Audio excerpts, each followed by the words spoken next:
Shalom, irmãos! Vamos entender melhor porque a Bíblia, na Nova Aliança ou Novo Testamento, inspirado por Deus a homens judeus que falavam hebraico e aramaico, foi escrita em grego koiné.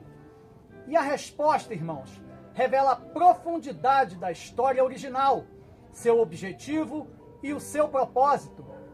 Antes, durante e após Yeshua estar na terra, haviam 3 línguas estabelecidas, onde hoje é o Oriente Médio: o hebraico, a língua das Escrituras; o aramaico, a língua comum da época; e o grego koiné, a língua internacional e comercial, como é o inglês nos dias atuais, irmãos. Ou seja, ser judeu não significava falar apenas o hebraico, e a visão é muito mais ampla. Vejamos as diferenças, irmãos, para que nós possamos entender o contexto histórico. Hebraico era a língua das Escrituras, do ensino e da tradição religiosa de Israel. É a língua dos textos bíblicos e da maioria espiritual do povo da Bíblia. Mas não era a única língua que os judeus usavam. O aramaico era a língua do dia a dia. Era muito falado entre judeus da Judéia, hoje chamada de Palestina, e foi a língua mais usada entre Yeshua e o povo. Frases como Efatá, em Marcos 7, e Rabone, em João 20, expressam esse contexto aramaico da Escritura. E onde entra o grego koiné na Nova Aliança? Era a língua internacional que, com o domínio grego, através de Alexandre o Grande, era falado em todo o Oriente Médio, pois era a língua do comércio, da cultura e da comunicação entre os povos de toda a região. Era o idioma mais usado para alcançar vários países e o mundo. E esta percepção, irmãos, muda toda a visão e a amplia de forma exponencial.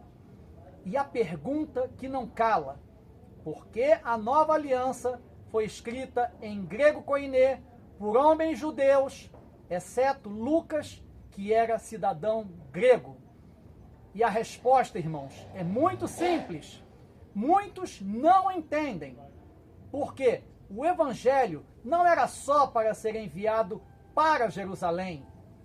Esse Evangelho seria levado à Judéia, Samaria e os confins da terra, como está escrito em Atos 1, verso 8, e também para a divulgação de uma mensagem universal. O Eterno usou a língua de maior alcance, e isso não é contradição, irmãos, mas uma estratégia. E um detalhe importante, irmãos: durante a primeira aliança, o grego koiné já era falado na região aproximadamente 2 séculos e meio antes de Cristo. O Taná já havia sido transliterado para o grego, que é conhecido como a Septuaginta.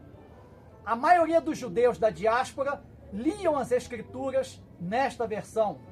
Ou seja, irmãos, o grego já fazia parte da vida judaica, mas não é o idioma original, pois a raiz é judaica e a missão é universal. Pois os apóstolos eram judeus, a mensagem nasceu em Israel, mas o evangelho foi enviado para as nações. A fé cristã tem raiz hebraica e o alcance é universal. Em resumo, irmãos, esse contexto, eu digo que a origem e a raiz são hebraicas, a transliteração é grega e o objetivo é para todas as nações. Quando entendemos o passado histórico, e as Escrituras falam mais profundo a respeito disso. Para mais conhecimentos, irmãos, acessem shemashofar.com.br. Shalom, shalom.